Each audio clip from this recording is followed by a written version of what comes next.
Ku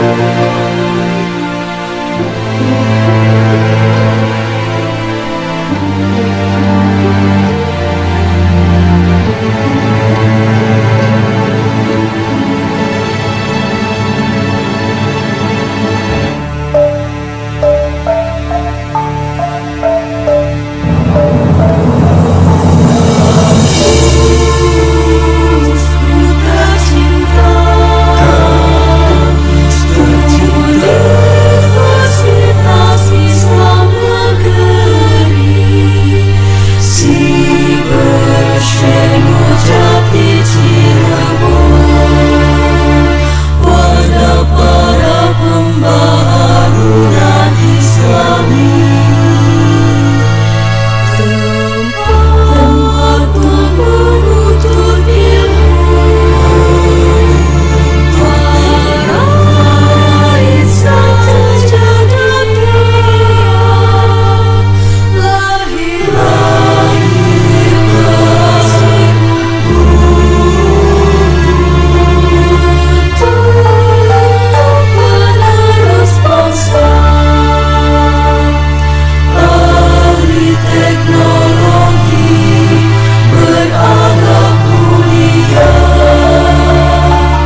This was a high point of culture and of learning, and he was there at that time. And he was studying literature, Arabic literature, which he really greatly enjoyed. Next slide.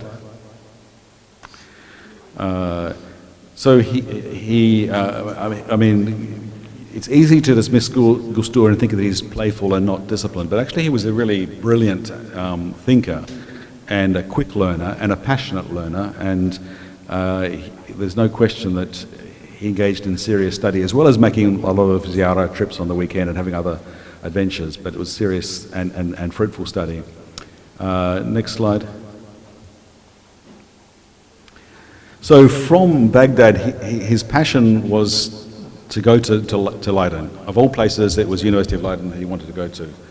But they didn't recognize his University of Baghdad's degree, so they didn't accept him. So he spent time in Europe working odd jobs because he didn't have much money, and then went back to Jakarta, or spent more time in Jakarta, and then he was involved as a writer in places like Tempo, which was then sort of really building up, and Kompas and Prisma, and groups like LPTKS. Next slide.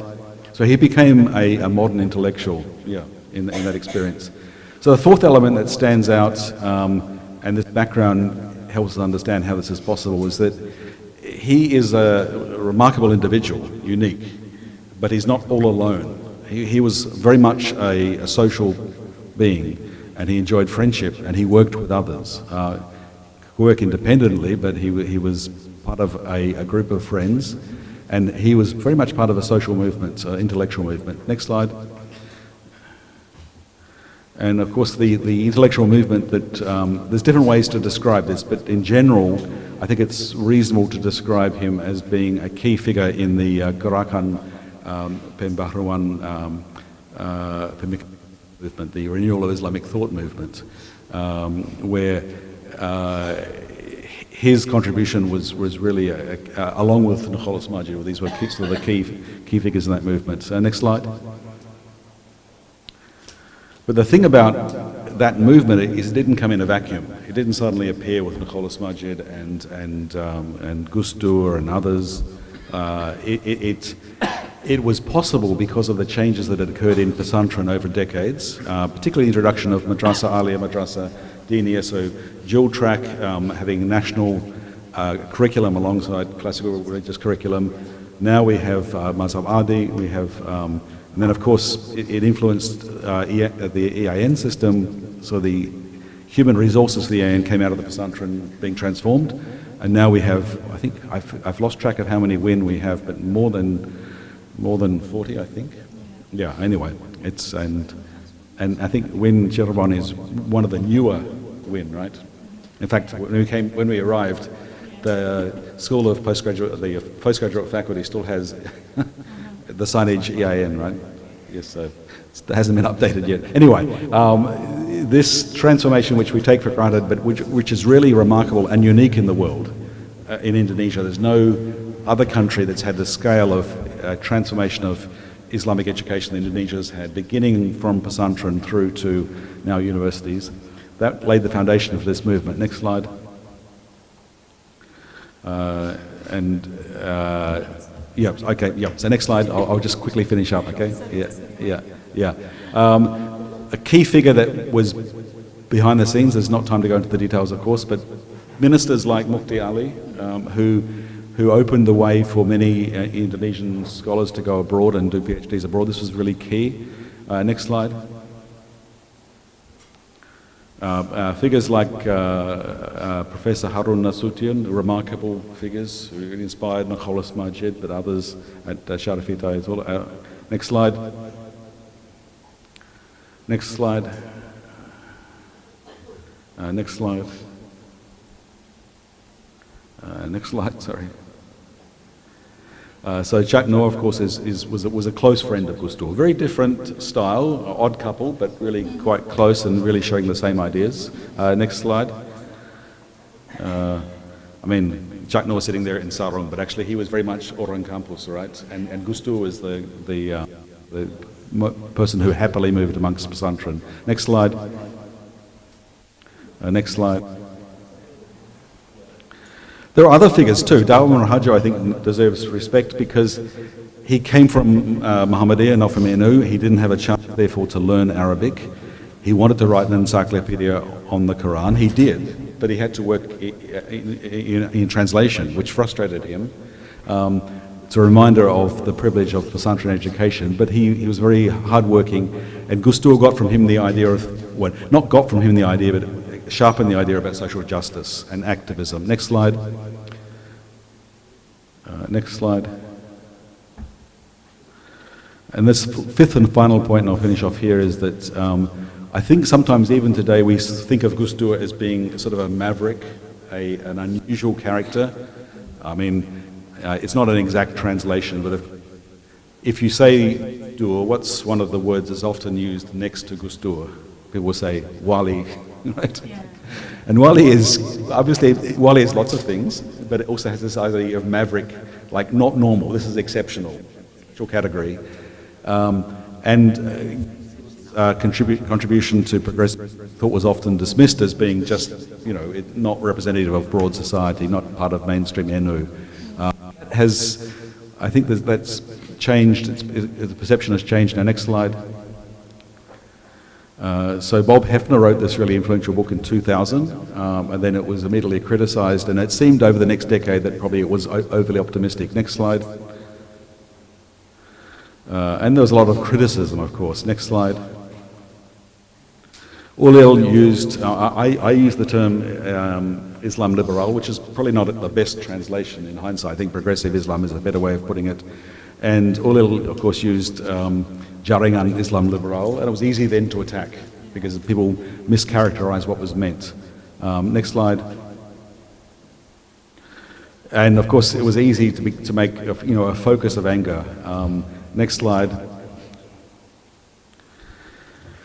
But now we're seeing, I'm really encouraged to see Yahya talk about humanitarian Islam because it's a sign of recognizing something very valuable and bringing it back, back into PBNU, back into serious consideration amongst leadership and therefore helping Indonesia communicate to the world. Next slide. I think that's the finish, yeah. So I'm sorry for going a bit long. The point is that there's other ways of framing Gus Dur, but this is one way of quickly getting a sense of how we understand what he's doing. None of this talked directly about feminism, but everything made the next step possible. And of course, KUPI, I imagine, wouldn't have come without Gus Dur, but that's not my story to tell. Yeah. Yeah. Thank you. So give applause to Professor Rapat. If I can say, there are 5 points, how you identified Gus Dur as humanitarian.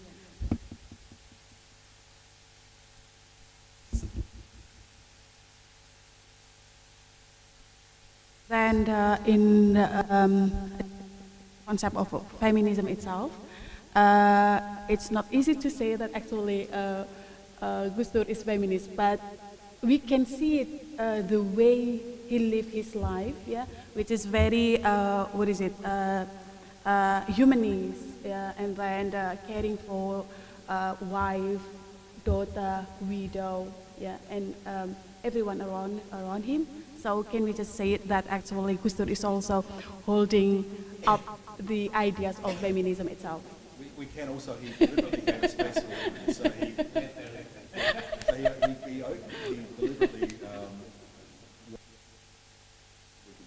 Okay, thank you. So anyway, thank you, Professor Greg Barton. We will continue to the next speaker, Samia. Excuse me.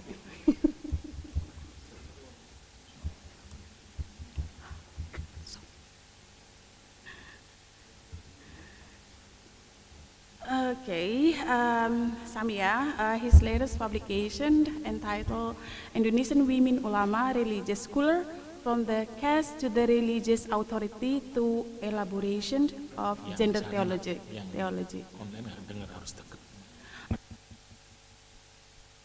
I don't know, it's not working, the speaker.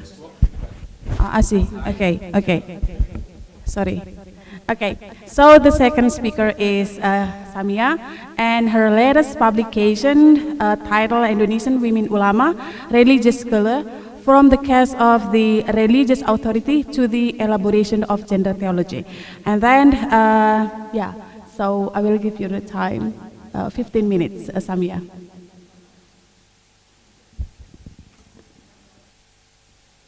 Yeah, sometimes you have to just very close. Yeah. And then the additional information, Samia. She will also talk about from Gus Dur to KUPI, opening the way to the transformative theology, parallel between Kartini and Gus Dur thought. Yeah, that's it. Sorry, guys. Someone doesn't want me to speak or what today? I think it's working. Okay. Assalamu alaikum wa rahmatullahi wa barakatuhu. I would like to warmly thank everyone for organizing this very interesting discussion. Thank you also, Professor Greg Barton, for actually make my job easier, because you gave a very wide and interesting pictures and understanding of what was Gus Dur, who he was. As a historian, I think I would like to start this conversation by diving a little bit in archives and in history, and by actually sharing a little bit of thoughts on an aspect that is not often discussed on Kartini. And I will try to make a parallel in between Kartini and Gus Dur and both of their legacy, not only inside Indonesia, but also inside of the Muslim world. I think the question you raised earlier, is Gus Dur a feminist? It's a very tough question. But I would say he was a man of his time and ahead of his time. So, of course, he was visionary, but he was still a man of his time. Someone asked me earlier if I met him. I was still a teenage when he passed away, Allah yarhamu, so no, but I just met with his thoughts. So I will start by explaining a little bit about Kartini. Of course, she is often hailed as a pioneer of feminist thought in Indonesia and also internationally, but actually her influence also reached far beyond the archipelago and also inside of the Muslim world. Through her letters, she offered, of course, a sharp critique of gender inequality within also Islamic tradition and colonial society. But what is less known is that these reflections resonated with young Muslim women across the Indian Ocean and particularly in the Levant. As you may know, she was raised also in a hybrid environment, and in this legacy, we often emphasize on her identity coming from Javanese aristocracy, being priai. But from her family, she's also coming from the pesantren world. Yeah, her stepmother came from nobility, but her biological mother came from a lineage of a Kiai and Hajj Pikrim. So she also was raised within these two models that shaped her struggle with religious authority. In her letter, especially in the period from 1899 and 92, she questioned Islamic teachings on polygamy, on women's rights, on religious education. She criticized, for example, the way Islam was taught without understanding, particularly the practice of reading Arabic texts without translation, and she asked for this translation. Her statement in her letter, I quote, "Even if it is not a sin according to Islam, I will still call polygamy a sin." So we can see that she was already strong, opinionated, and that this topic and this issue until now is quite relevant. So it was a direct moral protest against doctrinal justifications of inequality. And despite admiring Christian philanthropic efforts, she also rejected quite sharply missionization and sought a Javanese syncretic vision, advocating a return to religious essence, love and justice, and a little bit also of Kejawan. What is really remarkable is that how her words travel. After her death, as you know, her letter was translated. First, it was translated in English. So it was under the title Letters of a Javanese Princess. And this is something that I find inside of the archives. These letters, they were published in a journal called The Atlantic Monthly. And this journal was distributed in a school in Syria So it was also read by young Syrian women, dedicated to Kang Fakih because he studied there, in missionary schools. So this is also very interesting to see how we have a circulation of knowledge indirectly, actually. So what happened is that one Syrian girl, she was the daughter of a wealthy Muslim merchant. She was very inspired by this translated Kartini's letter in English. And what she decided to do is to start translating this letter into Arabic. But before doing that, she had to address a letter to the publisher in New York. So in a letter dated on June the 3rd, 1922, she asked Agnes Louis Simmers, the publisher, to know if she can do the translation. And then herself, she writes to Abenanon, so the family that published the letter in Dutch. And I will, I may, quote a little bit of the letter that has been sent. Miss Margaret Doolittle, from the Girls' School of Tripoli in Syria, wrote me regarding the great interest her students have shown in these letters. She mentioned that one of her students had done an informal translation of the letters into Arabic for her mother and now wishes to refine the work for publication, aiming to create a polished Arabic version for a young girl like herself. I highly doubt that this would harm your market in New York, and I wrote to Miss Doolittle to say that I believe the permission will be granted. This is quite an amusing aspect of the global interest in the modern woman. So that was the concept at that time. Then the Abenanon couple received this initiative very positively and promptly authorized the publication of this translation in a letter dated July 24th, 1922. But they also requested that the proceeds from the sale of the Arabic translation would be directed to the Kartini Foundation. So I'm going to read again a part of this letter because I find it very interesting and that gives more human voice to what happened at that time. I really like letters. And also I spent really long time to try to understand the writings because it was awful. So, the prospect of our dear friend Kartini's ID becoming known in Syria and likely in many other Islamic countries is simply wonderful. In Java, many men now have adopted monogamy and allow their daughters to marry according to their choices. To better understand who Kartini was, what she represented, my husband has written an essay in English. Perhaps it could be translated and added to an introduction to the Arabic publication. We are very interested in your work and would love to know more about it, especially concerning your school in Syria and the young girls who attend it. I would be delighted if the young woman undertaking the translation could kindly send me her portrait and write me a few lines.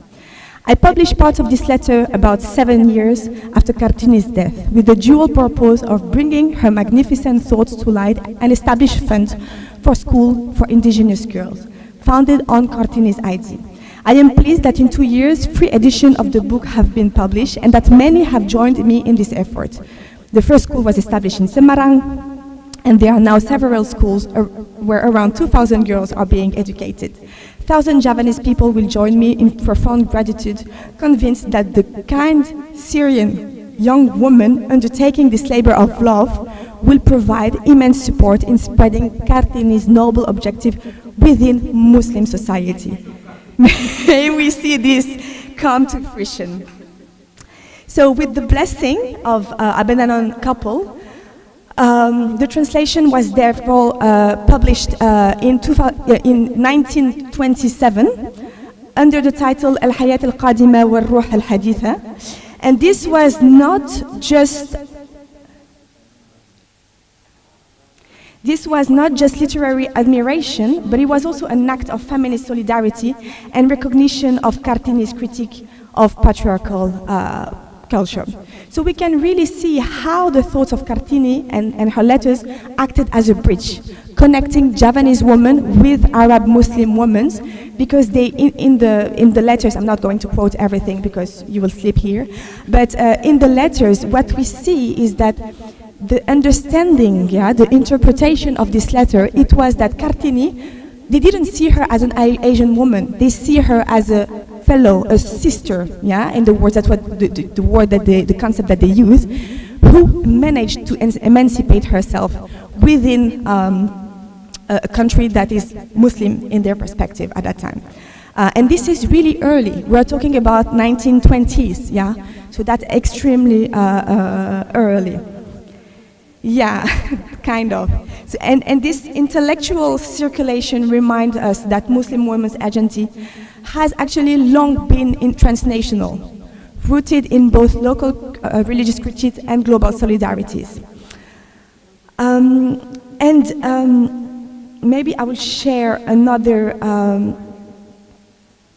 When actually she asked the permission to the couple Abenanon to translate the letter, we can also see an interest from this couple to what was happening in Syria, what was this school. So she answered this letter by writing, "Dear Mrs. Abenanon, Miss Doolittle told me that you might like to hear from me, and I am very happy to write to thank you for your permission to translate the Javanese letter. Perhaps you would like to know a little more about me. I will introduce myself. I am the daughter of a Muslim merchant from an old, prominent, wealthy family." So we can see parallels, yeah, in this time. Same, who had access to education. It started more with the high class. "All my brothers have been educated at a Muslim college, the only one in Syria, and one of them completed his studies in Constantinople. My sisters received a simpler education compared to my brothers. They all studied the Arabic language, and only one began to learn a little bit of Turkish. Now all my sisters are married, as in one my brother. I had been educated at a Turkish school, but my time, it was my turn. All Syrians had realized that they must educate their daughters as they do their son. I was allowed to attend the American school in Tripoli, where I graduated last year." So we can really understand, yeah, from this legacy that since the beginning, the issue of translation and of disseminating the thoughts was quite crucial. And I think the seminar today, it's also about this, about how understanding how Indonesian Islam is relevant or can be spread across the borders, national borders. And if we also maybe try to make a parallel with Gus Dur, we can also see that this intellectual figure, something very small, I mean, I'm not an expert of him, but he is the grandson of the pesantren that opened its door to girls in between 1917 and 1919. So his thought on humanity, on gender, on how he views women might also have been influenced by this education structure, yeah? The pesantren was led, if I'm not mistaken, by Kiai Haji Bisri Shamsuri, who actually at that time issued a fatwa permitting married men to teach girls. And his daughter was among the first to benefit from it. So I think also the fact that he was raised by a mother that shared also this concern. I think at that time it's quite difficult to use the concept of gender, but shared at least the willing to educate women and to bring women outside of the domestic space. That also led him, of course, to support the freedom of religion, minority rights, advocate for democratic governance, but also reaffirm women's place in Islamic scholarship and later leadership. I think I'm not going to talk too long because I think we're running a bit late, but we also know that as Kartini, I mean, if you look at Kartini, I had really a lot of fun to actually build a library of all of the references that she's mentioning in her letters. And the wideness, as you mentioned also, the really wealthy references that she mentioned from literature, from political essays, we can see a parallel in these two intellectual figures. And Gus Dur, of course, he studied in Egypt, but he also had an experience in Baghdad and also quite long in the Western world. And that actually, I think, led him to open his mind on new possibilities. And this we could also see it when he later participated in international conferences, also his work for reproductive rights. He also had, that's also really amazing, the work done by Gus Durian community, because they sorry, my brain now is a bit in Indonesian. They gathered, thank you, they gathered all of his speeches, writings, and we can see how also he was addressing these issues by connecting it, of course, to human rights, but also to his tafsir, his interpretation of Islam. And when I was during my field work, of course, I had many discussions about him with many women involved highly in KUPI, Kongres Ulama Perempuan Indonesia, and most of them told me that the first thing that really impacted their step inside of this world of gender equality was first the translation of many Islamic work on Islamic feminism, was also the building of, for example, Pusat Vanita studies in many universities, but it was also because Gus Dur at that time was giving some spaces, was facilitating and supporting this step inside of the religious domain, inside of the religious discourse. So it's like opening the stage, yeah? So yeah, if we ask ourselves on this record, I think we can think about him as someone interested by feminists, highly by feminists, but then we have to, of course, define what is exactly feminism and his own view of feminism, and I think that would be a very interesting question to ask forward. Thank you very much. I think this is it from me. I give it. As we know, are Islamic legal opinions provided by religious authorities in response to questions or specific situation within the society. Typically, fatwas are preceded by questions from fatwa seeker to fatwa giver or ulama. The conventional belief, especially in Indonesia, the fatwa givers are exclusively men, and that fatwa making is a collective effort carried out within male-dominated institutions, has marginalized women in the practice of fatwa making. Records indicate limited participation of women in fatwa making forums. Major fatwa making forums are organized by the main Muslim organizations such as Muhammadiyah, known as Majlis Tarjih, and Nahdlatul Ulama, referred to Bahsul Masail, and the Indonesian Ulama Council, known as Fatwa Commission.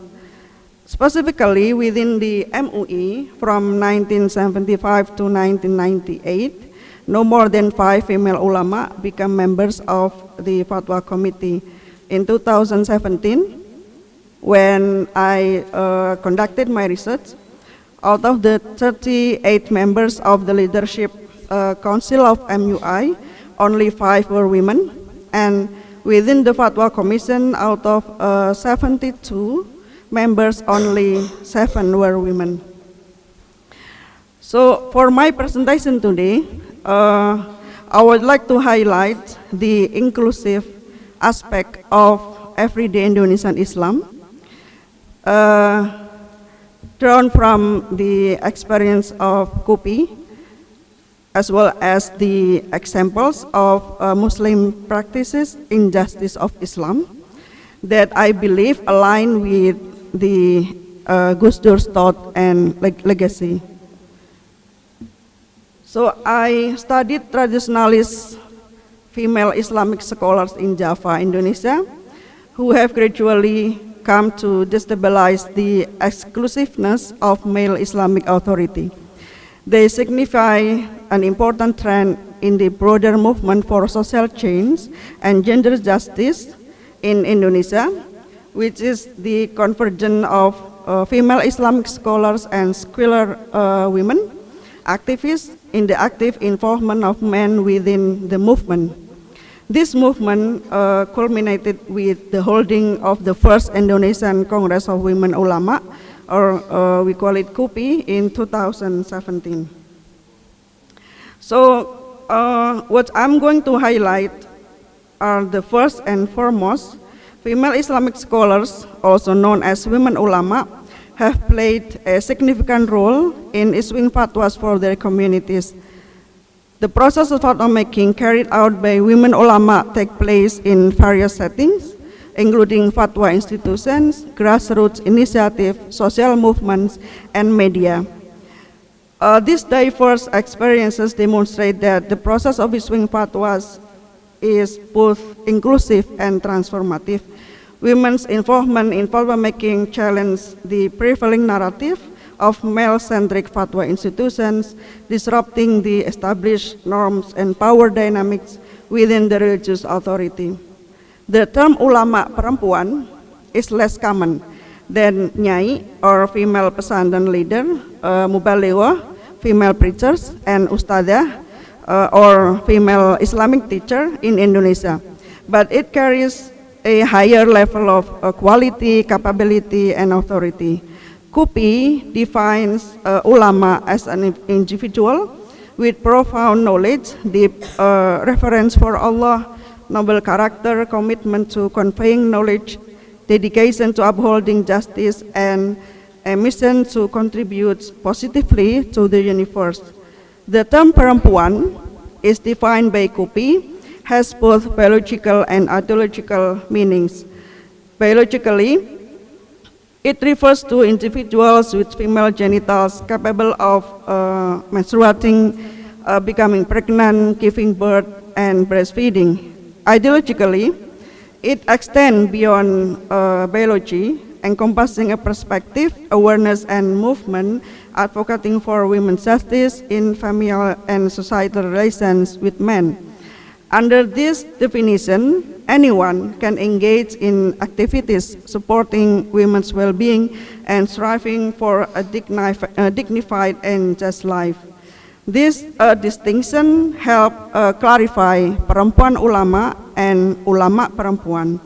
The former includes all women regardless of their stance on gender justice, while the latter comprises ulama regardless of gender, actively integrating gender justice perspective into Islamic teaching. So according to this definition, Gus Dur can be ulama perempuan.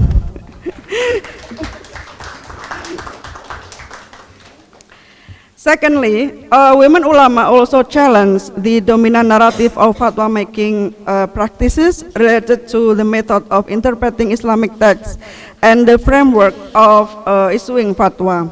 Conventional methods tend to only focus on citing the credible resources written by credible ulama, while women ulama apply the incorporation of women's experiences in the process of analysis and therefore issue fatwas that consider the specific situation and condition of women.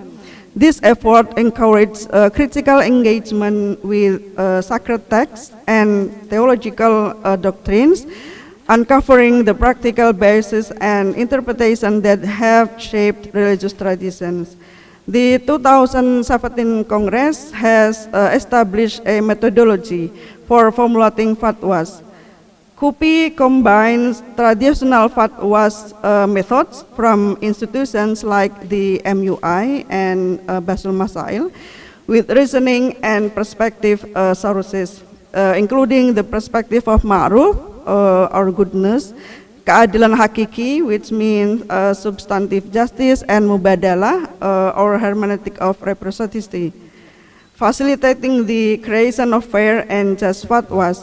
Adhering to the established fatwa structure, KUPI considers sources such as the Quran, the Hadith, and ulama opinions, along with the addition of the Indonesian constitutions, while women's experiences gathered through various meetings preceding KUPI, as well as from organizational reports and international conventions like the UN's convention and the elimination of all form of discrimination against women, or CEDAW, are integral to KUPI's framework. they are approached as perspective during the analysis of sources.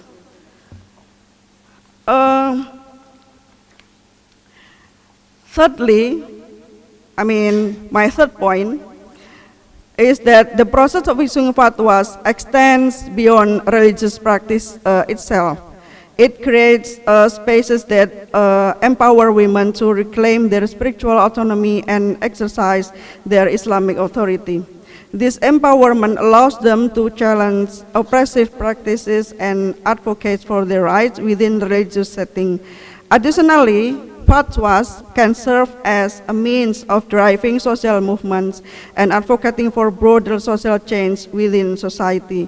So fatwa is not just written products produced by a collective ulama or individual ulama, but it can be a means for social movement. An illustrative case is the religious opinion issued by the Indonesian Congress of Women Ulama in 2017 regarding child marriage. This opinion advocates for the enforcement of the marriage law, specifically highlighting the amendment made by law number 16 of 2019, which raised the minimum marriage age for women from 16 to 19 years old.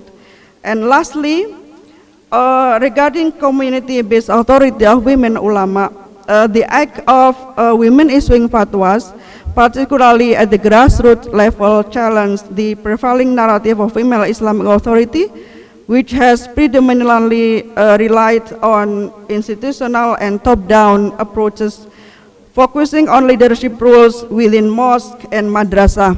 In contrast, the experience of these women highlights a different form of authority, one that emerged from strong and long-standing engagement with their communities.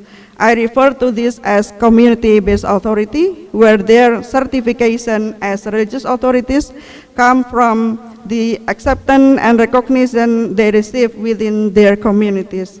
This alternative model of authority demonstrates the significant impact of these women's fatwas and the recognition they attain as religious authorities. So these are the 4 points that I would like to share with you about the KUPI movement and also the everyday of Indonesian women ulama in issuing fatwas. Thank you.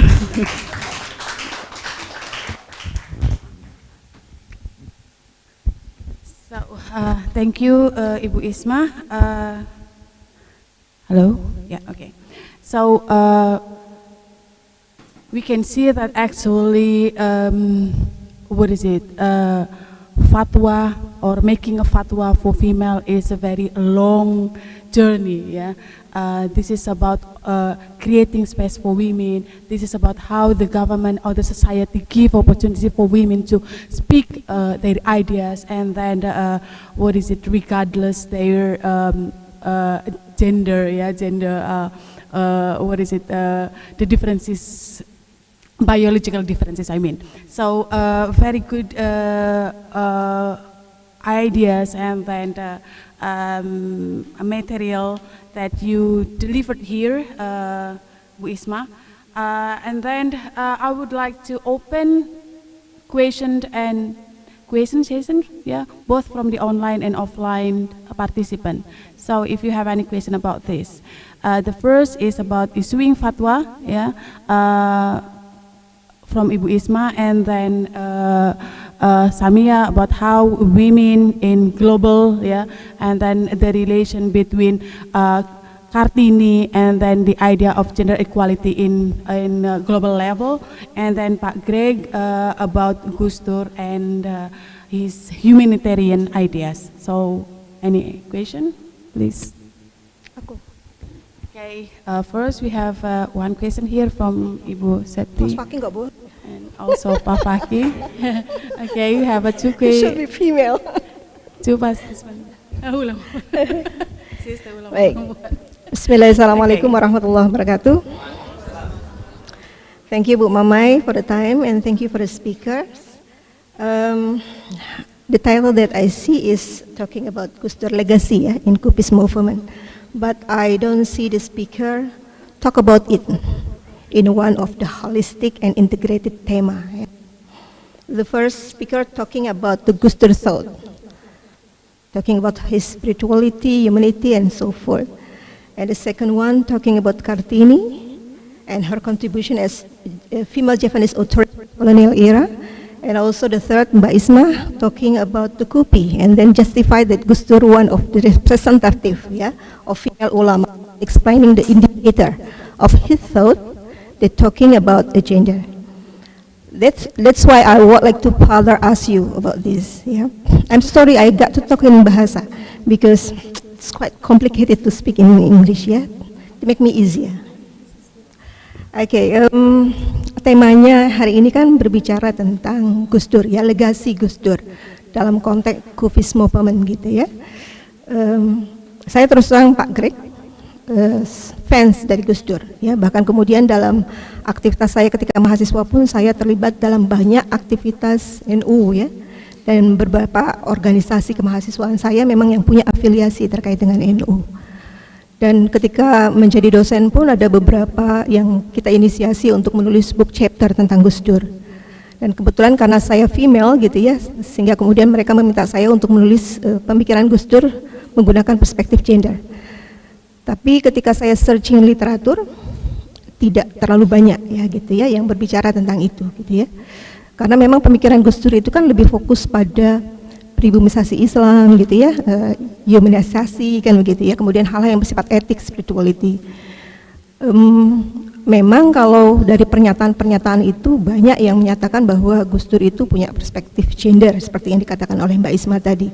Bagaimana kemudian keterlibatan dia untuk mengadvokasi perempuan gitu dalam konteks domestik rumah tangga Bagaimana dia kemudian melakukan secara implemented kerja-kerja domestik, membantu istrinya, menguatkan anak-anaknya betul gitu. Tapi kalau kemudian dari secara konsep pemikirannya langsung, saya tidak menemukan itu gitu Makanya kalau kemudian tema ini menarik dua hal ini menjadi sangat menarik gitu Apa kira-kira argumentasi untuk menjadi satu tema ini, apalagi dalam konteks KUPI Kongres Ulama Perempuan. Dan kita juga tidak bisa mengindahkan bahwa Gus Dur itu kan tokoh NU dan juga negarawan pernah menjadi presiden. Namun tidak terlihat bagaimana kemudian pemihakan dia secara institusional kelembagaan untuk memihak, memberikan ruang kepada perempuan untuk tampil di publik dalam arti misalnya struktur kepemimpinan NU itu kan mayoritas juga male domain, patriarki kan gitu dari dulu sampai sekarang bahkan. Itu yang pertama, padahal dia punya otoritas untuk melakukan perubahan itu. Kemudian yang kedua, ketika dia menjadi negarawan juga kuota afirmasi perempuan juga tidak terlalu dikuatkan adalah Kementerian Pemberdayaan Perempuan, tapi tidak semasif itu, sekuat itu, padahal dia punya otoritas yang kuat untuk melakukan itu. Karenanya kemudian saya ingin tahu pemikiran dari Gus Dur ini. Saya hanya terus terang melihat Gus Dur itu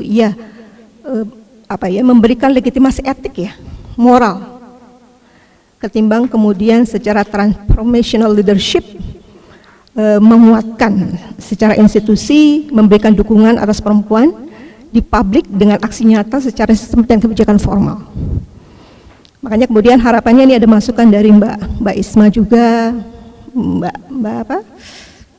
Bu Samia, Kak Samia Kak Samia. Kemarin saya dengar juga presentasinya Kak Samia Nah, kira-kira apa relasi pemikiran Gus Dur tentang Islam ramah gitu in general dan juga kemudian pribimisasi Islam itu dalam konteks KUPI, khususnya dalam pendekatan epistemologi keulamaan perempuan di KUPI. Dan apakah memang ada legasinya atau jangan-jangan kita hanya mengklaim, menarik-narik saja, yang sebenarnya kemudian ada banyak tokoh lain yang sepertinya bisa kita lakukan justifikasi untuk itu. Itu yang pertama. Kemudian untuk Samia, kemarin saya mendengar Mbak Samia ini banyak menarasikan pentingnya penulisan atas sejarah keulamaan perempuan yang harus kemudian kita lakukan, kita rekognisi, yang selama ini kemudian tidak tampak, bahkan dihilangkan oleh sistem patriarki. Pertanyaan saya kemudian dengan tema seperti ini, kira-kira apakah tidak bias? Bias gender. My mean is kita sedang ingin menulis bagaimana ulama perempuan itu terlibat dan memberikan masukan dalam konteks sejarah. Tapi kemudian pemikiran, dari banyaknya pemikiran, kenapa harus masih berjenis kelamin laki-laki, seperti pemikirannya Gus Dur ini. Gus Dur itu kan jelas berjenis kelamin laki-laki, ada banyak pemikir-pemikir yang lain kan misalnya gitu ya. Misalnya Bu Sinta kan gitu ya, ada juga Lis Markus dan lain sebagainya. Kenapa kemudian ini yang diangkat? Ini juga menjadi kritik untuk Mas Faqih ya. Kenapa harus Gus Dur yang diangkat dalam konteks KUPI? Kenapa kemudian tidak ulama lain? Apakah kemudian itu tidak seksi kalau kemudian kita tidak mengangkat pemikiran ulama perempuan yang lain?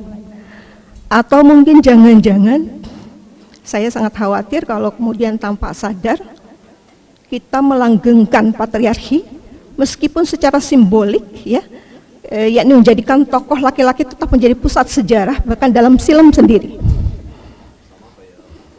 Ya, film itu kan center kajian yang memihak kepada perempuan seharusnya kan gitu ya, karena kemudian banyak sekali tulisan-tulisan, bahkan Greg Barton sendiri tadi itu laki-laki semua, tidak ada perempuannya. Dijustifikasi lagi dengan temanya Gus Dur kan begitu ya. Jadi sangat menarik ya. Nah, itu kemudian untuk Samia juga.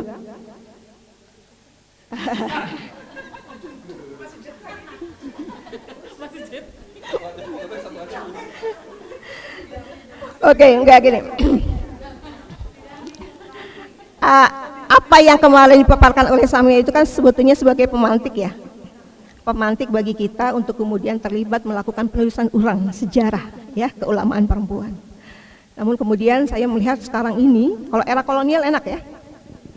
Karena kalau era kolonial itu kan bisa dilihat spesiesnya siapa saja yang sudah berkontribusi. Untuk saat ini kira-kira itu kan variasinya sangat lebar, ada banyak ulama, ada banyak nyai, ada banyak aktivis dan lain sebagainya. Pertanyaan saya, strategi untuk bisa memetakan siapa yang kira-kira layak untuk ditulis dalam sejarah. Apakah kemudian ada strategi khusus untuk kemudian, loh, siapa tahu Mas. Kalau Mas udah ngomong gitu saya selesaikan saja. Terima kasih. Assalamualaikum warahmatullahi wabarakatuh.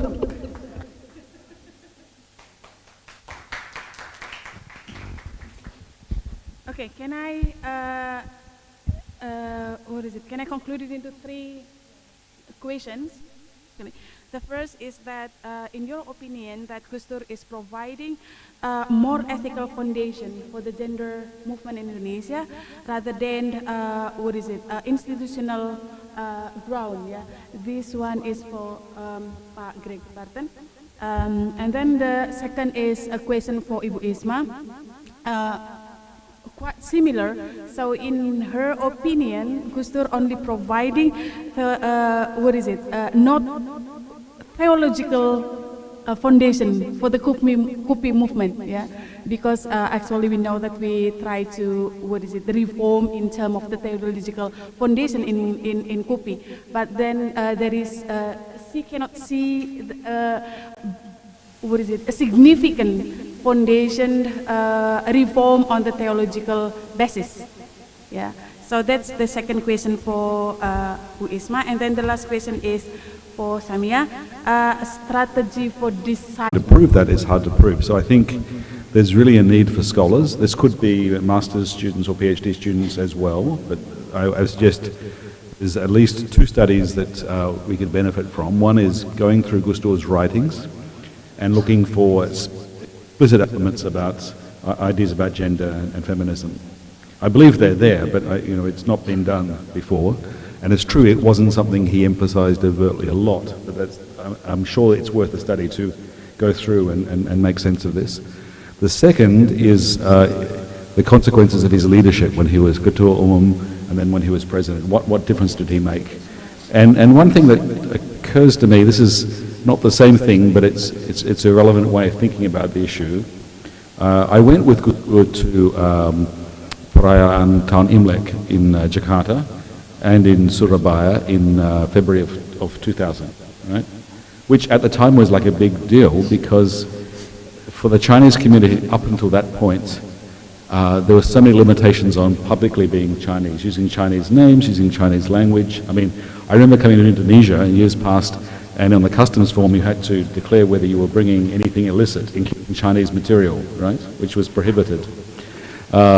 Now, of course, when it comes to Tan Imlek, everywhere, every shopping centre, not just Chinese ones, have celebrations. It's become an Indonesian thing, right? And there's a much more overt display of Chinese culture. And this country has one of the largest, maybe the largest, but certainly one of the largest Chinese diaspora communities in the world. So outside of the community in Taiwan and China, this is maybe the largest or one of the largest communities. But it was not quite invisible, but very suppressed. Now, I mention this example just because Gus Dur's leadership made a big difference. He also quite overtly spoke about ethnicity and including the Chinese. So maybe it's not a good example, but I do think it's worth a study to see in his writing and his speeches how he spoke about gender and to bring out a clearer picture, because it wasn't a primary focus, but it was running through there. Just as 100 years ago, Kiai Bisri Shamsuri pioneered. I mean, it wasn't presented as a feminist idea, but having girls come to Pesantren was, a radical move. But that's normal now, right? And I think Gus Dur's approach was not to make a big issue about something being new, but just to make it to be normal. But this does need study. I think we'd really benefit from study. The reason I asked Mbak Lisa very deliberately with colleague whether Gus Dur was a feminist, I knew her answer, but it was good to hear her give the answer and explain. But I mean, obviously she knows better than any of us what her father was like up close, what he was like when he was tired, when he was frustrated, and she was very clear that he was a feminist. So that it would be good to explore this deeper because it's really important. I do believe that KUPI wouldn't have existed without Gus Dur's leadership. And I don't think just because you have Congress ulama perempuan that it means that they should always be writing about feminism or even gender issues. But of course in time it should make a big difference. So anyway, a good question.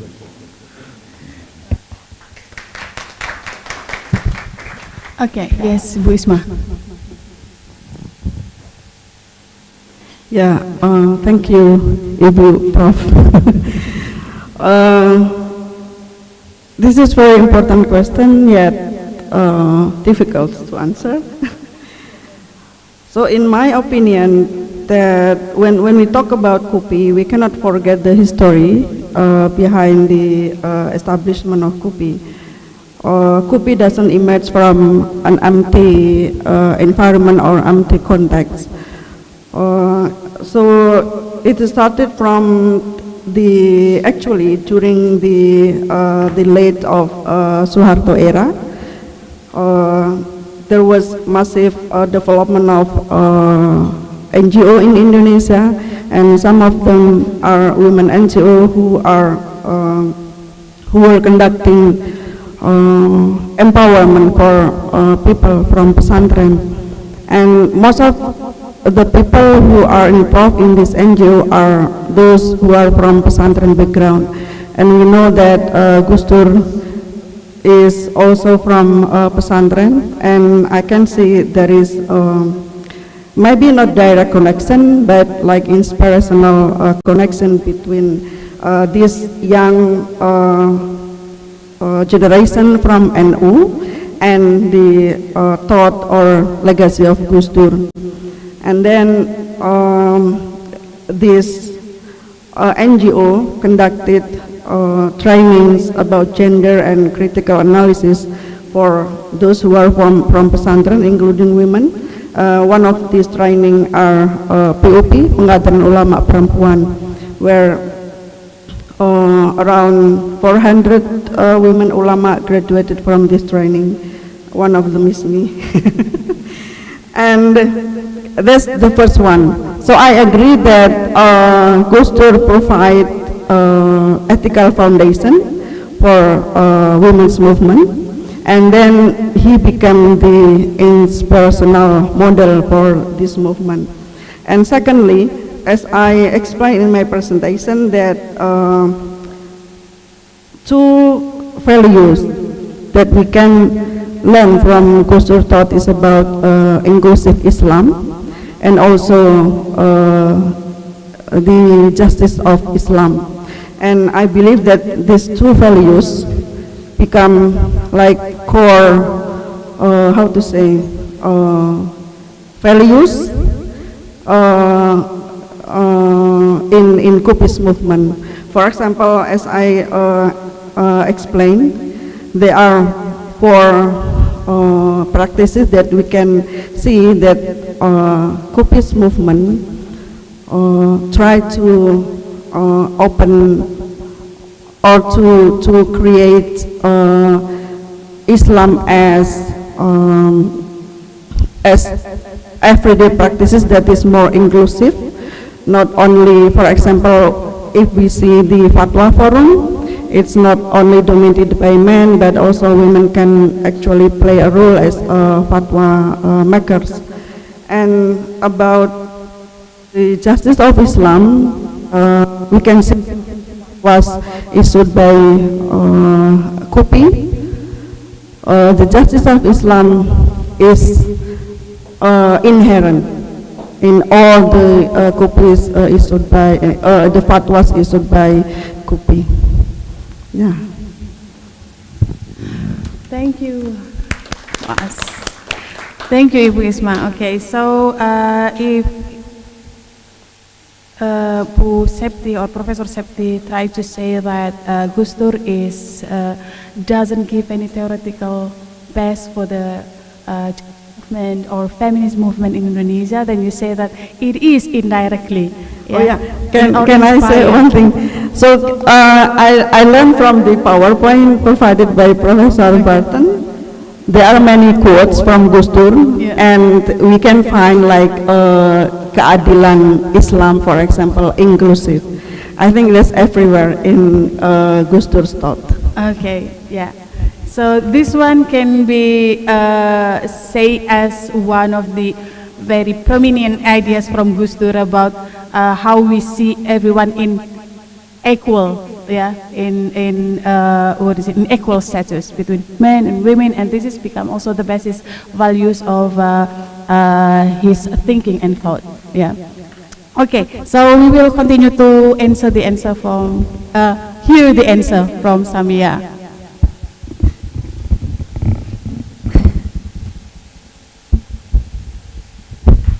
Thank you very much, Ibu, for these very interesting thoughts and questions.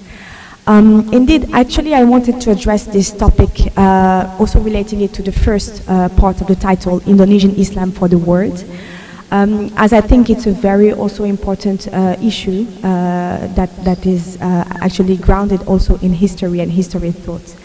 On the question that you raised about, is it biased, and also what strategy can we implement in order to decide which figure to write on.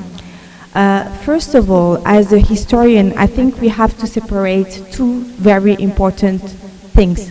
There is history and there is public memory. And memory is about how a figure is remembered. And I think these are very two distinct things that we need to keep in mind. And just a fact that for me that really struck me, for example, during KUPI or all of the side events that there was with Mubadala, the numbers of books sold on Gus Dur thoughts is quite huge. Yeah, his thought is part of it. Also the support of Gus Dur, and so we can see that in the background there is the thought. There is maybe the first step that he the first stone that he actually put to build this wall to go towards. And I think towards also the name towards is very important, a more inclusive, a more just Islam spread and practice as well. To decide who is ulama perempuan and who is not ulama perempuan, as I discussed yesterday, I take the concept of ulama perempuan as a concept. So of course there are individuals, but it is also a concept, and a concept is evolving. So the criteria to choose who is ulama perempuan, who is not ulama perempuan, also evolve in the historical concept. That didn't mean anything, like it has nothing comparable if we take figures as Rahma al-Yunisiya or today's figures like Nurofia, yeah? But to what I for example, look at is, of course, the community of followers, the recognition, the legitimacy, because if you ask many of the women actually who are very active in KUPI, are you ulama perempuan? They will humbly say no. Yeah, so that's also very interesting. There is also the look from the outsider, how people are recognized, how people, and also that evolves. Some people, they were just called by Ibu, and then suddenly Nyai appears. And if you see just from 2017 and 2025, 2025, this also evolved. And that's this evolution for me that's really interesting. But if you ask me who is worth to write on or not, everyone.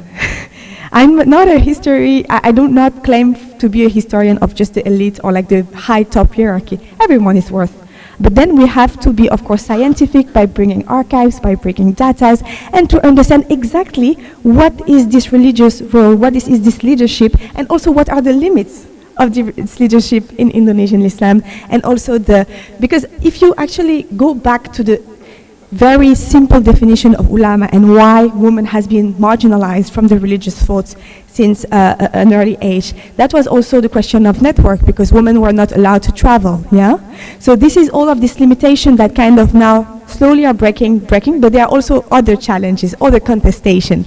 And I think this is a very interesting and very alive things. And I think we should not freeze the thing in times. I think we have to be very careful in that, to also see it always be up to date, which is very difficult because it's changing very fast. But I do believe that when I got interested about the memory, yeah, and when I got interested into the itineraries, the perjalanan, beberapa ulama yang perempuan or people involved into KUPI's movement, if you prefer, they mention Gus Dur figure. So me, as a historian and anthropologist, I take this. It doesn't matter if actually, I also, of course, looked at the sources and text of Gus Dur. I initiated this work, it's not finished yet. To what I've seen, of course, it was especially what I mentioned earlier, his work on reproductive rights, and especially international forums that brought that, but that was also with his mother's influence. But as I said, he was a man of his time. But actually, his body died, but I think his spirit is still very alive, and it's very present in KUPI. So I also integrate this, and also how through time it is redefined. Yeah, his understanding at maybe like 10 years ago and today is different. But I'm also very interested about how people build, how they remember him, how is he remembered, and what do we connect to his thoughts. Yeah, I hope it answers a little bit of your question. Thank you.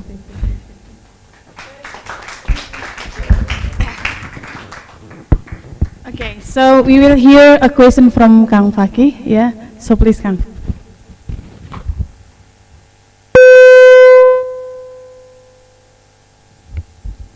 Okay, actually I have opinion also about Gus Dur, gender, feminism, and KUPI, but not this time.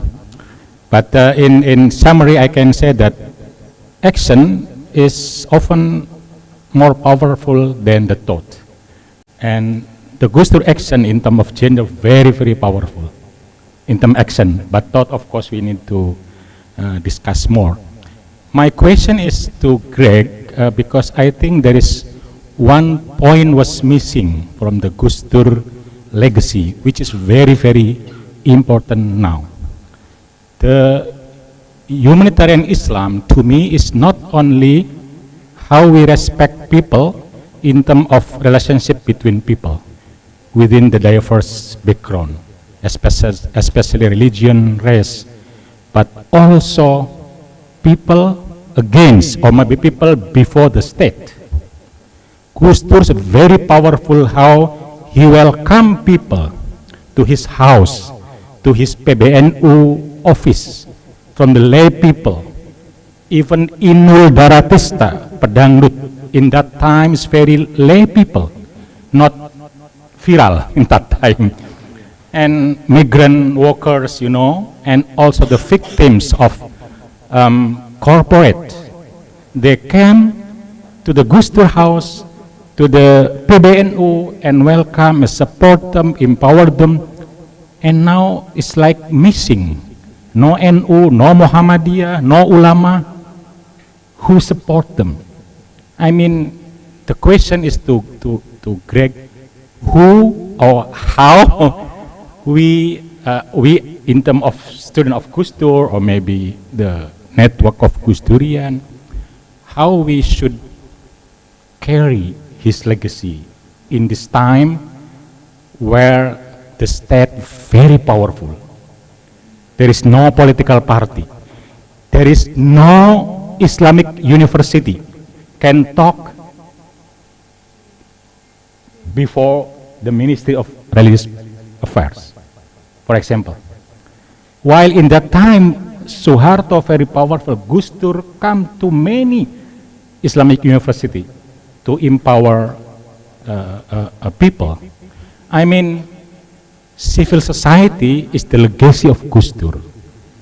How people can become strong in the relationship of not only state, of course, but also corporate, but also maybe other entity who are, or who is, I can say, maybe distracting people. So the question is how this legacy, which is very, very important, especially now, when all the state, not only Indonesia, even the US, you know, I mean, not only Indonesia, and it's many, in many part of the world. I mean, this is the question, how we can carry that legacy, or who can carry in that time, this time, when the state is very, very powerful, and I don't see intellectual, Muslim intellectual from our university can talk loudly that we are with people, with students. Now many students arrested because of democracy. No one say, even me, no one, people like Gus Dur. In that time, Gus Dur come to the prison to do. I mean, this is the legacy, and this is, in that time, Gus Dur said, this is Islamic. So humanitarian Islam is not only, of course, I agree with all the presentation of Greg, which is very clear in the Gus Dur mind and thought, but there is one missing, and now we miss it. We miss it, that point, which is in that time very clear from the Gus Dur, and from that point, I think is how can have a bridge then to the KUPI movement. But let me do not talk about KUPI, because this is the represent to the KUPI, so me later. So my question is to Greg, and we need to identify among people, among institutions, among persons who can carry that legacy, because we need now. Thank you.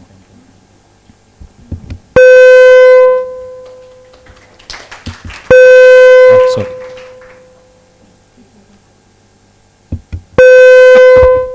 I don't know how to.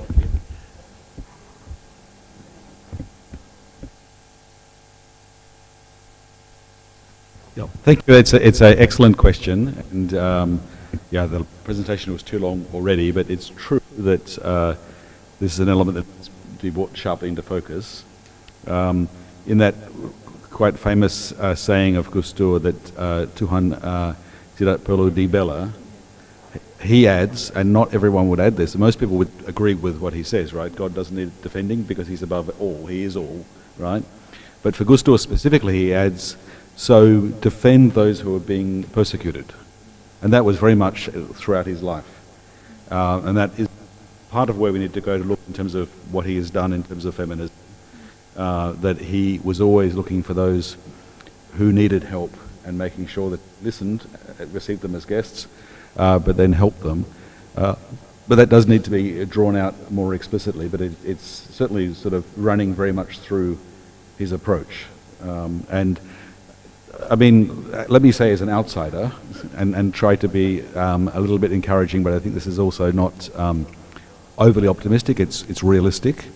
I believe one of the reasons that Indonesia so far has survived democratic transition beginning in May '98 was because of the contribution of civil society, but at that time people were very skeptical. They said Indonesia doesn't have a large civil society, but they weren't looking everywhere where they should have been looking, because Indonesia does have a large civil society, but at that time people were not thinking of Muhammadiyah as civil society.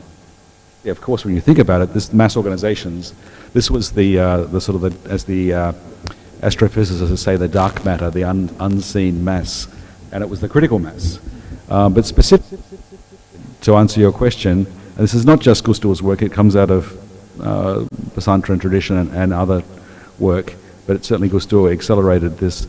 So many of the civil society actors we see today, so many NGOs or LSM, CSOs, are staffed by Santri or Pesantren graduates, right?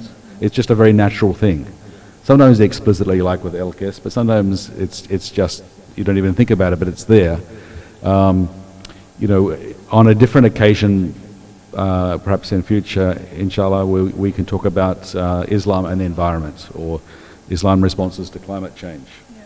And then it would be even relevant to speak about Gus Dur, although he didn't really write about it very much, of course. But the activists who are involved in environmental activism today in Indonesia, you know, many of them have come out of Pesantren, and of those, I think all of them would be fans of Gus Dur, and not just in an emotional way, but in terms of finding inspiration. So this principle of standing up, you know, to defend those who need your help, those who are being persecuted, those who are suffering, this was very much a strong thread running through Gus Dur's life. So actions speak louder. Well, it's also important to put into words. And I mean, actions are very important, but it is important that we put things into words. And as I said earlier, there does need to be a study of Gus Dur's words to see actually what did he say about these things. But actions are very important. And actions, not just symbolic actions, but actually creating a space, giving room for a group. Yeah.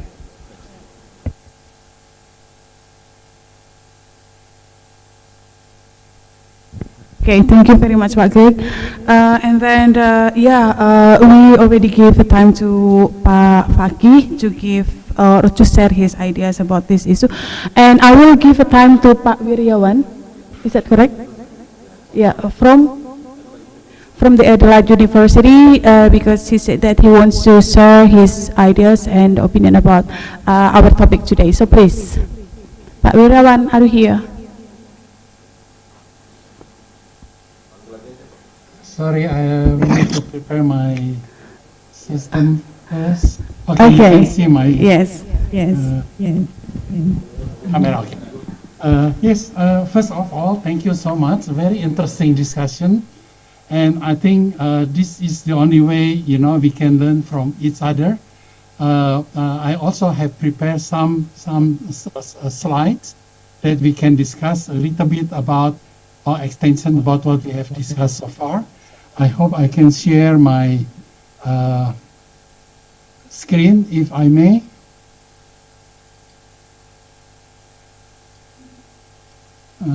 Screen one. Okay, can you see my screen?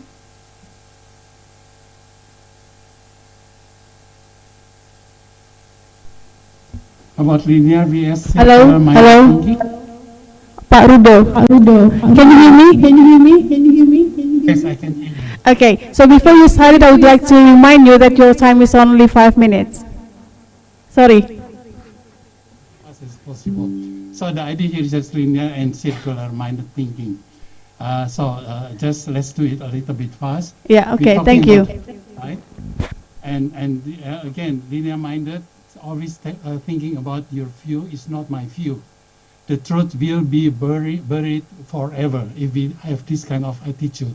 What we have to do is let's connect our view so we know the truth, so we can learn from each other like today.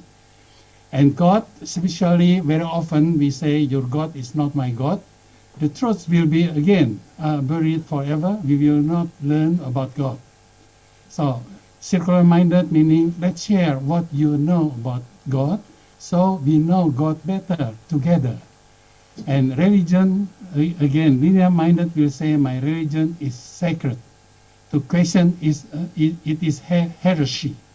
So I think the best is our religion is sacred, which is true. Let me see mine from your view to understand mine better.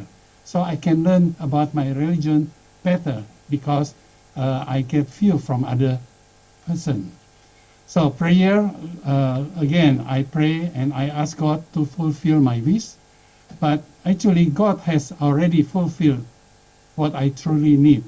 I just need to listen. And spiritual authority, linearity-minded will say, follow my religion and my God. Actually, follow the way, let nature guide you. God will do for us, so we don't need to worry too much. So just for linear-minded, the essence of religion is controlling belief and behavior. But circular say religion is for reconnecting with life, nature, and shared belonging. So this is some magic mark. So if you see the Y, it's called magic because round and square at the same time. So we call this a magic mark because it holds a beautiful paradox. From top you see round, from side is square. So therefore it's called magic. And this is the idea that the truth can be seen from the same truth, can be seen from different view, but the view that I see about the truth is just my truth. It's not the whole truth. I need the help of other view, so I can see the whole truth. That is why we need to learn from each other, not just focus on ourselves. And this is the concept that I built, which I call BIMA concept. This is a concept that bridging intelligence, mindfulness, and awareness. It uses AI, it uses story.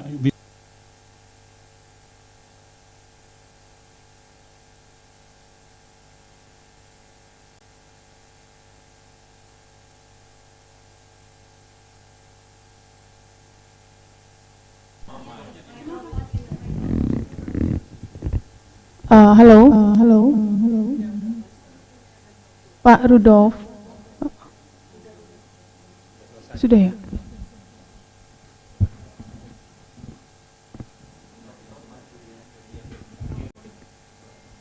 Hello. Sir, excuse me, your speaker is mute. Being muted. Oh, I'm sorry. Yeah, okay. So you can't hear what I'm talking before? Can you hear me now? Yeah, okay. So you haven't hear what I said before? Only your last word. Only your last word. Last minute, yeah. Okay, this is the actually I'm done. This is my last slide. And now what we can do is just, if you have questions, and if the time still permit, I can answer. That's all for me. Thank you so much.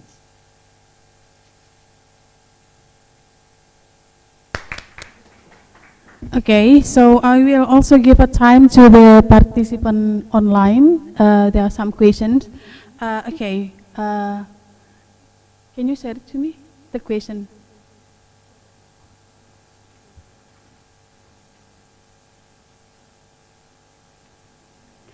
Okay, so there is one question from the online participant. The question is, hello, I am Fiska from English Love Indonesia. I would like to ask a question. Following up the question from Pak Faqih, in short, he mentioned that Gus Dur empower people not only against the state, but against any dominating power. Yeah, so this question also goes to Mr. Greg. What would threat look like today when the enemy is more abstract, like misinformation, capitalism, or digital control? So that's the question. Very good question. Very millennial question, I think. Okay, so so I think I will give the time to Greg or Professor Greg to answer the question. Also, Kang Faki to give a response to this question. Thank you. It is a good question, and it's, like the question about feminism, I suspect, and maybe this will inspire some people. Even the world has changed since Gus Dur's passing, but even when he was writing, he did touch on these issues. He certainly was. He was concerned for democracy, not because he thought it was perfect, but he thought it was the best of the available systems for accountable government. And his concern was not just about what happened in Indonesia, but with global affairs. So for people looking for research material, going through his writing and seeing how he interrogated this issue would be really valuable. But the question of justice needs to address the different forms in which injustice occurs. And injustice can be a single act where somebody is denied justice, or a sustained campaign of disinformation, which hate speech is one example, but or one manifestation. But that can lead to a pervasive discrimination, which leaves a community, forever in a difficult situation. So Gus Dur, for example, was very sympathetic to his close friend Johan Effendi's concern for the Ahmadiyya community. So that was something that it was not the only thing that Johan did, but it was one thing that he was concerned about, and Gus Dur supported that. And although Gus Dur didn't write much on Shia Islam or Shiism, he was certainly curious, he did defend Shia communities in Indonesia as well. So wherever a community is suffering injustice, or a group of people or an individual, and often that is formed because of a campaign of distorting or speaking untruths about that person or that community, and leaving them with prejudice. I mean, a really clear example was that he was working at the Indonesian embassy in Cairo when he was living in Cairo for 2 years. And his job, because he was very good with languages and writing, was to translate the cables coming in and into different languages and handle the correspondence. And so at that time, imagine this is sort of late 65, early 66, a lot of the news coming through was about Gestapo. It's about the killings in Indonesia, often at the hands of Bangsa, of members of Ansur and other people affiliated with NU. And that really disturbed him, both because it was human tragedy and because it was coming at the hands of members of his own community. And he was somebody with a great memory who traveled a lot, so he knew the locations when he was reading the cables, he knew the people, he knew it was very personal, and he spent the rest of his life trying to address that injustice. So when he was president, he tried to address the injustice towards people who had been accused of being members of PKI, or at least had been persecuted for their actual membership. And that was something that he never let go of. And of course, there's lots of reasons to have been critical of some people in PKI at the time, and some things. He wasn't arguing in favor of justifying violence or behavior. But when a community was being persecuted and there was a whole information, today we would say it was disinformation, and we do know that the CIA and others were involved, so this is not just some sort of crazy conspiracy theory. That left generations stuck with heavy discrimination, which he tried his best to address. So that's one example, but it speaks to a theme that ran through his life. Okay. So probably it means that if Gus Dur were here today, he will also give a support to those victims of the persecuted person online or in media. Yeah. So I think that is the answer for the question whether how to implement the value of Gus Dur in terms of the injustice happen in digital era. So how is it, Kang Faki? Do you want also to give an answer to this? Okay, fine. Is there any other question from the offline participants? Okay, yes, please, Pak Lala. Assalamualaikum warahmatullahi wabarakatuh. Thank you everyone for participating in today's special event, Pak Greg, Samia, and Bu Isma, and also Pak Rector, thank you for being here. So I'd just like to highlight the very idea why we are having this event. Number one, it's not because we are so much interested in Gus Dur's legacy, but also we are having mandate from Pak Rector to also connect these very ideas into the presence of digital university. So the framework that we are developing with Pak Rudolf Wirawan from Adelaide University is to combine the spiral nature of knowledge with the cyber nature of our university. And we are right now developing some co-authorship on BIMA, Bridging Intelligence, Mindfulness and Awareness, but we are actually talking about the shift from technocratic sustainability into regenerative belonging or regenerative education.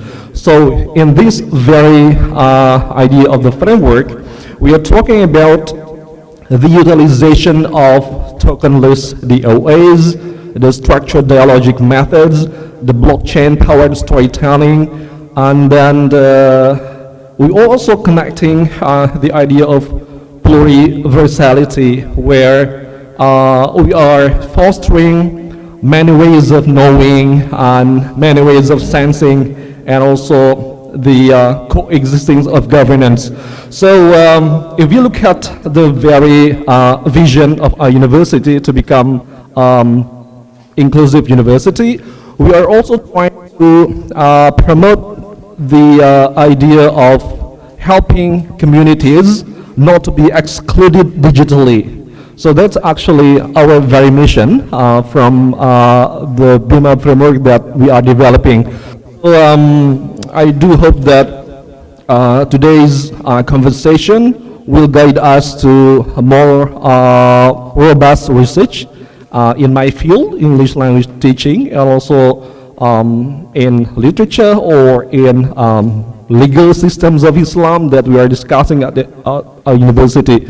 So Pak Rudolf, thank you very much again for sharing us a very insightful BIMA framework, and I think there will be a lot of good news that will be produced by Asylum Research Center. Thank you everyone. Assalamualaikum warahmatullahi wabarakatuh.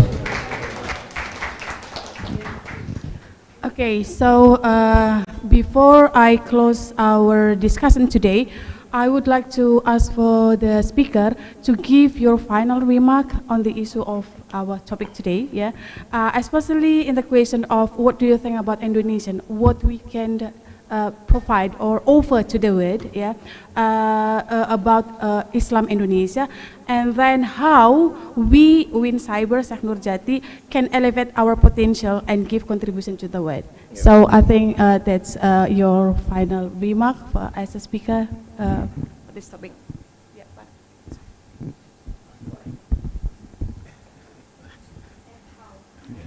Yeah. Well, there's so many things we could say, but I think it's important just to say one thing, right? Yeah. So I think one theme that has come out of what we were discussing, but I noticed even with the Win Cirebon hymn, the words are very thoughtful. I think a theme that we should hang on to is that our academic work is not just for our own career and advancements. We don't write just to get citations. Right. Or to get grants. I mean, it's nice, and to get promotions, all these things are good, right? Yep. But at the end of the day, our work will have lasting value if it leads to helping people, helping society, helping Indonesia, and helping the world beyond.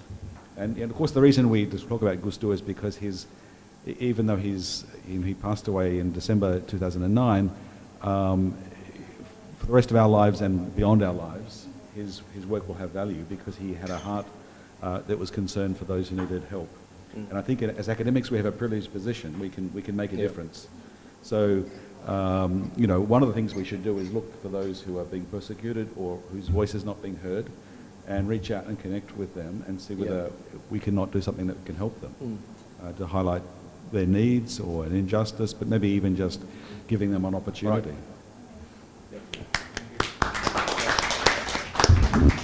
Thank you, Pak Greg and Bu Isma.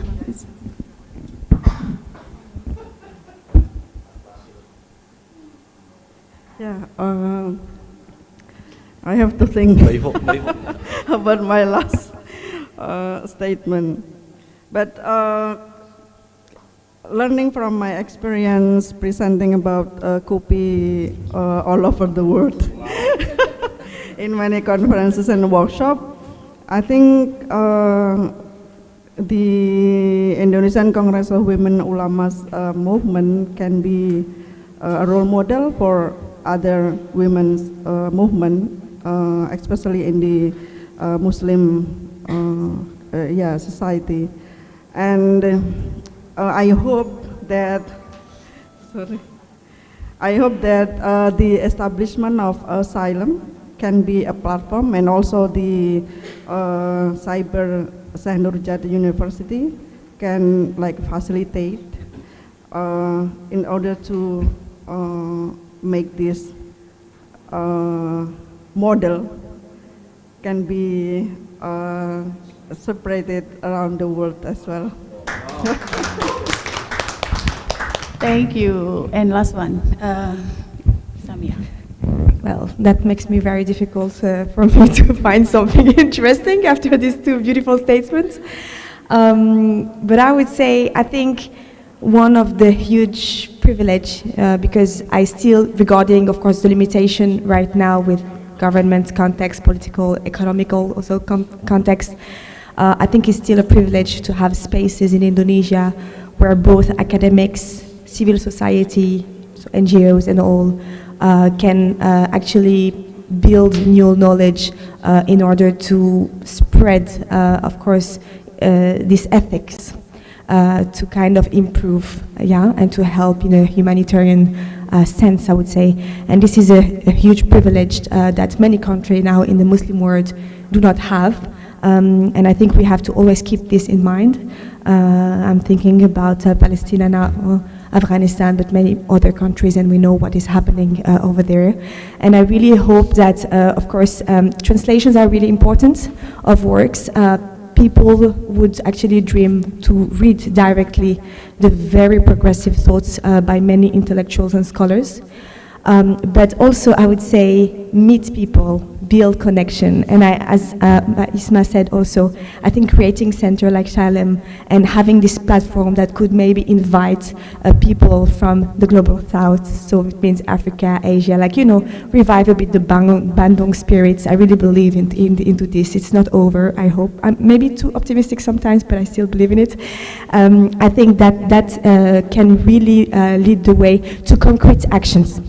So we do not kind of lock ourselves just into academic papers or just high elite international institutions, but that we really have discourses, thoughts that are connected to the field, to the ground, to the people. And when I say to the people, it's rakyat. It's also inclusive, the maximum of people from minorities, but also from low social background. I think that's what I hope that will happen in the next decades, inshallah.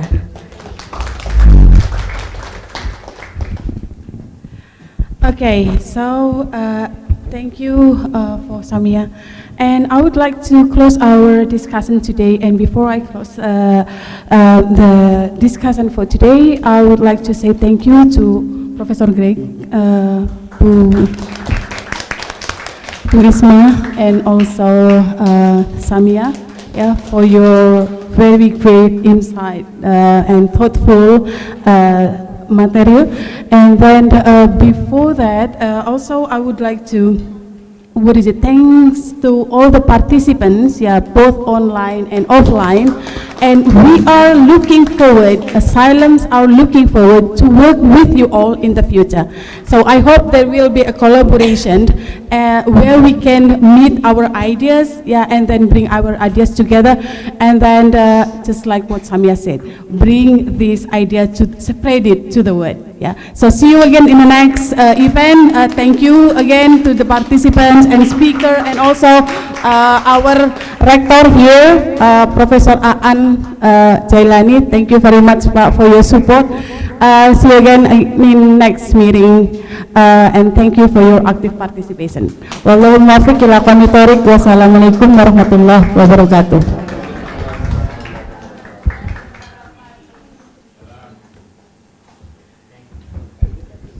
Saya undang semuanya untuk bisa berfoto bersama di bawah, ya, di gedung di bawah, di lantai dasar.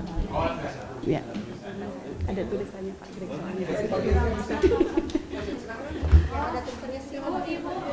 Mbak Mama, cendera mata dulu. Oh, cendera mata, silahkan. Cendera mata dari Pak Rektor ya? Ya, enggak Pak. Di sini aja, di sini depan aja.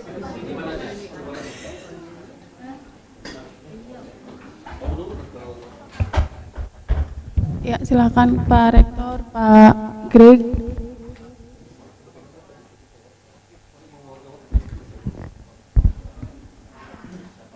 Kan ada cendera mata dari UIN Siber Syekh Nurjati yang diserahkan oleh Pak Rektor pada speaker kita yang pertama, yaitu Pak Greg Barton.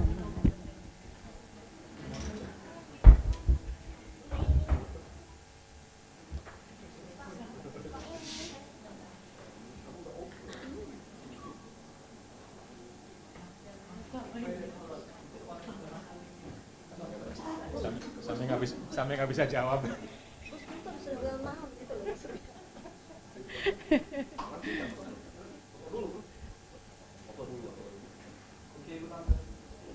Oke, sekali lagi maaf, sekali lagi Pak.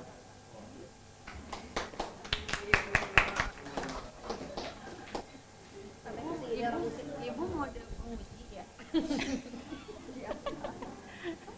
Very critical. Selanjutnya Ibu Samia. No, you are our guest. You are our guest. Kalau Gus Dur nggak usah diomongin, pasti udah kayak Gus Dur lagi. Juga perempuan. Oh iya. Apalagi kemarin kita ngomong sejarah perempuan kan jadi. Reputation. Ya, pasti udah kelihatan banget.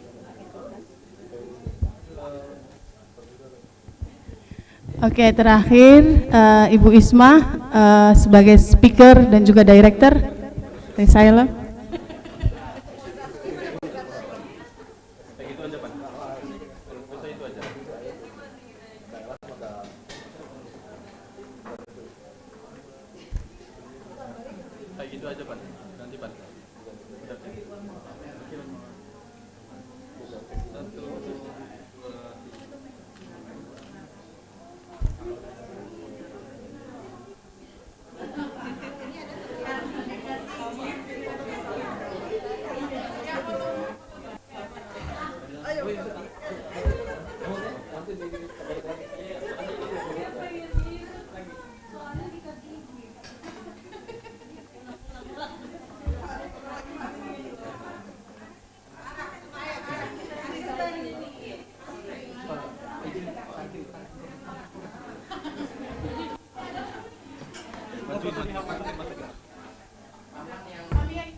Bisa di sini aja.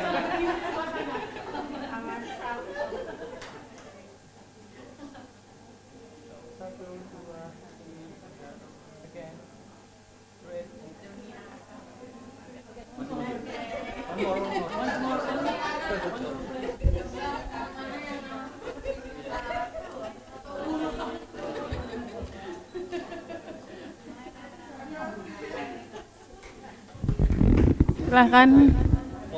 Iya, kita akan berfoto di bawah.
I understand the time.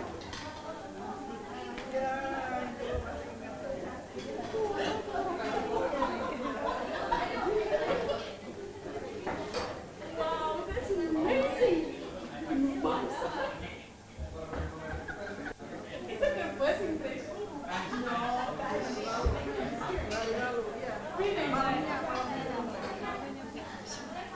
Saya itu bahan hitam, bang.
Mic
Cuma saya nggak pernah ke Aceh.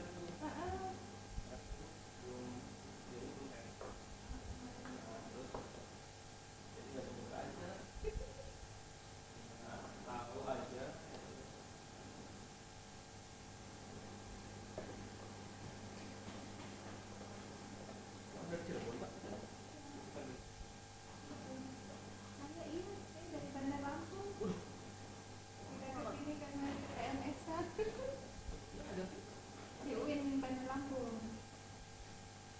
Nggak ada formasi. Nggak ada. Jadi formasi kan yang saya tadi kualifikasi pendidikan. Kalau ada administrasi itu takut.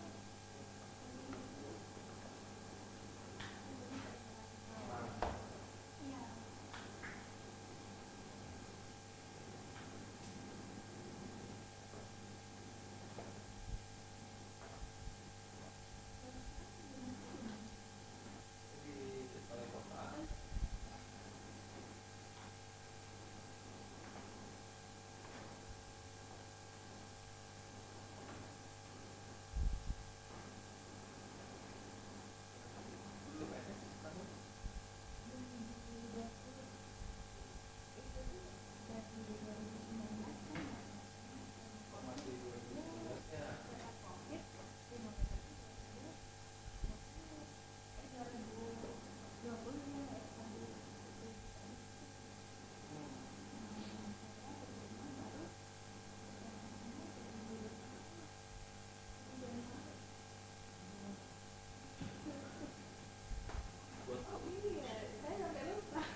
Oh iya, karena mereka kan lagi di Uzbek, Pak.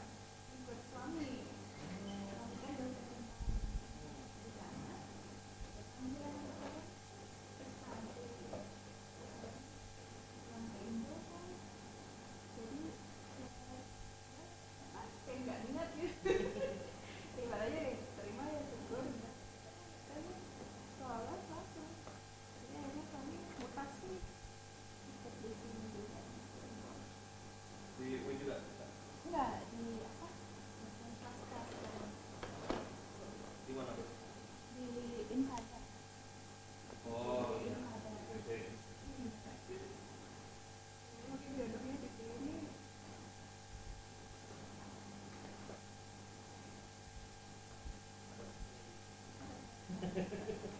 Kan terbiasa swasta ya. Pasti. Kan maksud Saya dulu sebelum, berarti sama sebetulnya kalau pakai formasi saya juga formasi 2019. Formasi 2019. oh, karena Cuma saya 2020. Terus karena sebelumnya 2 tahun kan di TNI, di Telkom, Universitas Telkom. Sebelumnya itu 2019. Kebetulan formasi juga. Karena capek itu kayak buat barang ya. Rasanya karena kita waktu itu di sini. iya. Di sini Pak.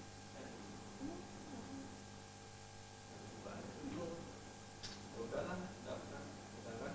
Itu kan betul. SKD sudah lolos. Terus tiba-tiba COVID-19 gitu. Iya kan, lama. Karena saya udah resign dari TLI. Ya Itu Allah. kayak ini, aduh, sedangkan kan ya gimana? Jadi 2000 terus hampir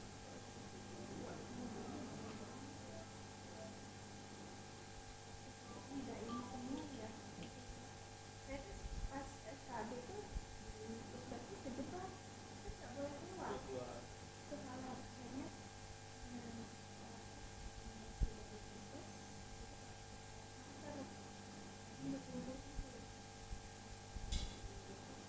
dari ini sampai kita di sini aja lah. Perlindungannya kami di sana susah banget Pak, dan kita merasa safe.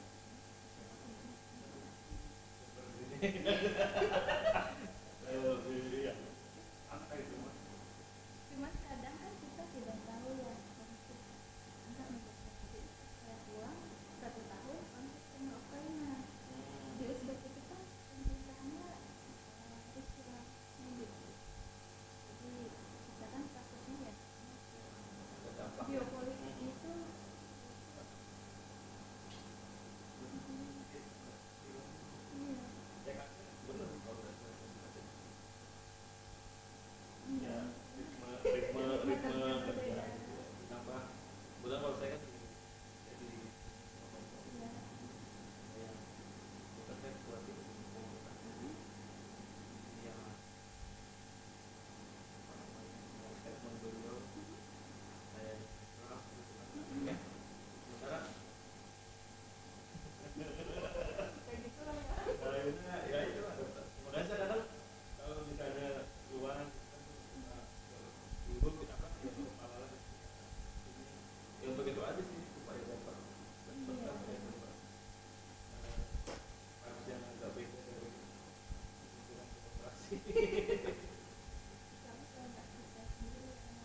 udah update terus tiba-tiba ada surat baru karena masih banyak yang mengumpulkan kita perpanjang waktunya sampai hari Kamis.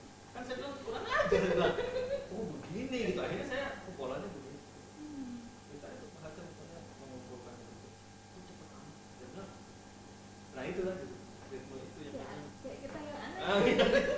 Kok jadi kita yang cepet malah jadi kita yang bukan cepet, maksudnya kita yang memenuhi target kita yang memakan deadline itu. Malah seolah jadi merugikan orang banyak kan. Pak Syekh menunggu Pak. Iya. Pak ke Bandung ngantar Greg, ngantar stasiun. Oh, tadi juga janjian nanti naik.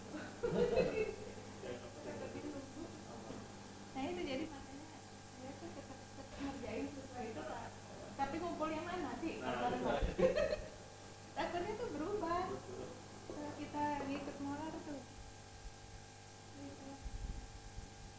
Adaptasi berpindah gitu kan.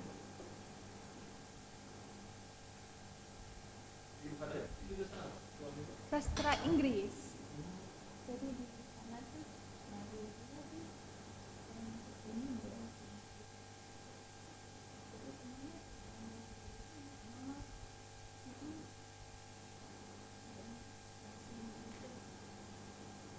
karena kan di sini culture shock tuh banyak hal ya. Misalnya kalau di Bandar Lampung itu kan kuburan itu spotnya khusus satu. Nah, di sini kayaknya setiap RT ada. Nah itu kan sudah culture shock Pak. Karena di sana kan yang keramat terus rumah ditentukan tuh udah harga rumahnya udah. Di sini malah jadi kayak Kalian bawa botol nanti.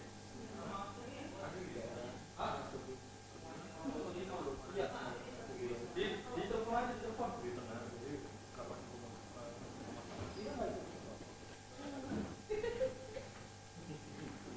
antara memang keterbatasan lahan ya begitu kan.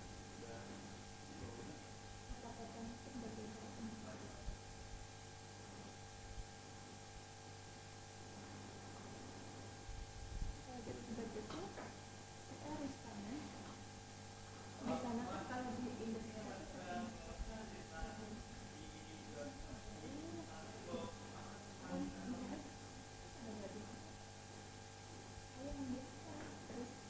jadi polanya tuh kayak western class.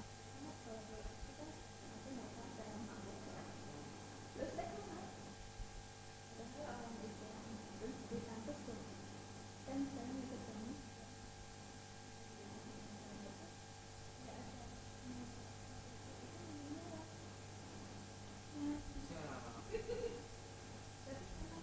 wisata religi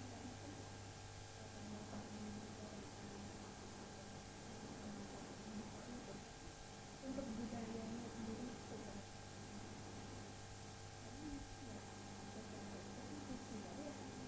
tetapi untuk Itu makanya kan ya kita kan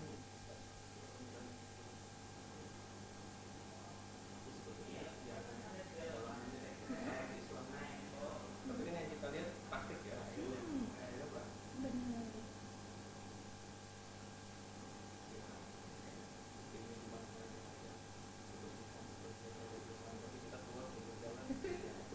Ya kadang itu kan kalau mau Coba, katanya lupa Pak, soalnya beliau tadi itu ngambil barangnya Talala kan? langsung pulang. Oh, Talala langsung pulang. Nah, saya langsung pulang. Cuma digendong. Oh iya. Takutnya nungguin.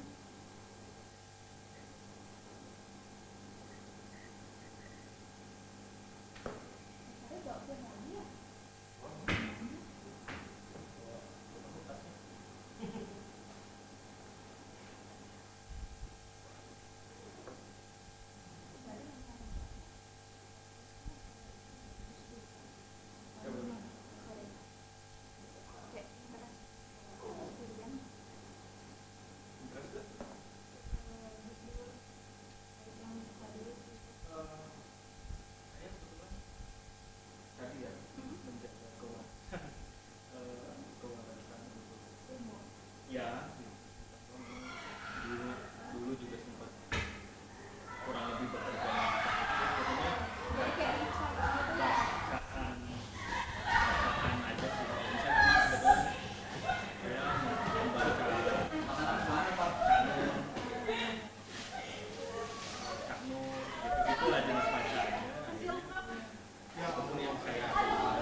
Nggak bakat banget minum kopi ya Allah. Muti and friends, duduknya di sini aja, kita sekalian eval yuk. Ngobrol aja Siril. Mimpin sama Siril. Mantap. Yang ditunjuk ke siapa? Nembak ke siapa?